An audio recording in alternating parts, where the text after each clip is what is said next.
Ngay sau khi hồi còi kết thúc trận đấu vang lên, tôi đã nhận được tin nhắn từ cô Portera. Ban đầu, anh chỉ viết duy nhất chữ sorry, xin lỗi. Ngập ngừng một hồi, cô Portera viết thêm, các bạn đã thi đấu rất tuyệt. Tôi thực sự bất ngờ. Tôi không nghĩ vừa xem trận đấu giữa hai đội tuyển cách nhau 50 bậc trên bảng xếp hạng FIFA.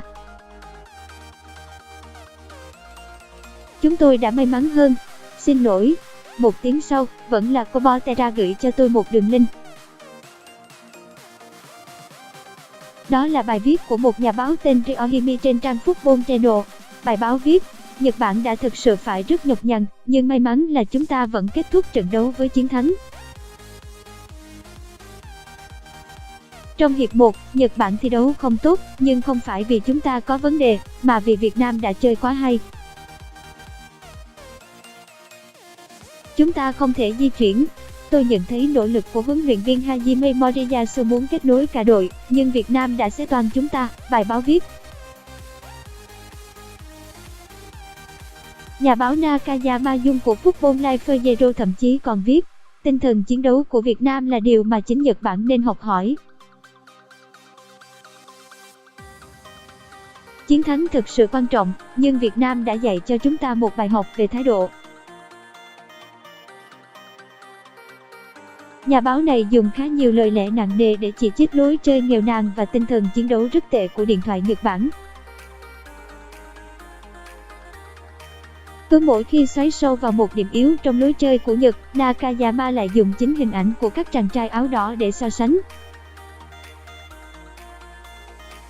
Anh này viết Việt Nam bị đánh giá thấp hơn rất nhiều, nhưng họ đã chơi với tinh thần của một đội bóng lớn. Trên trang Yahoo, JP, Facebook Iohiyake Ajinio thậm chí còn viết một bài khá dài miêu tả chân dung của huấn luyện viên Park Hang-seo và những điều thần kỳ mà chiến lược gia người Hàn Quốc làm cho bóng đá Việt Nam trong hơn một năm qua.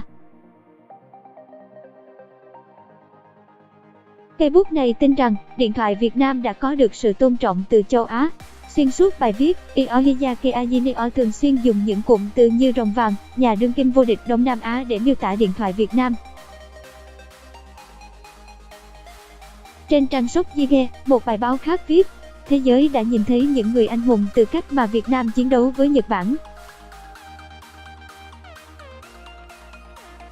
Đó là bằng chứng cho thấy về một tương lai sáng lạng. Không chỉ giành được sự tôn trọng từ cổ động viên của đối thủ, cách mà điện thoại Việt Nam thi đấu xuyên suốt tại ASEAN Cup còn tạo được ấn tượng mạnh trong mắt cả những NHM trung lập.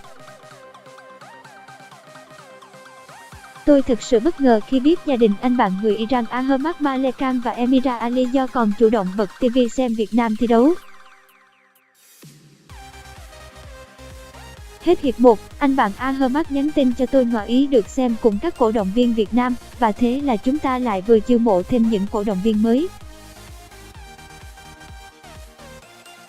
Qua cách mà Ahmad kể lại những tình huống hiệp 1 và qua cả sự trầm trồ thực sự khi nói về tinh thần chiến đấu của các tuyển thủ áo đỏ, tôi tin rằng Ahmad thực sự đã dõi theo đoàn quân của thầy trò Park Hang-seo bằng sự thích thú chứ không đơn thuần chỉ là tò mò.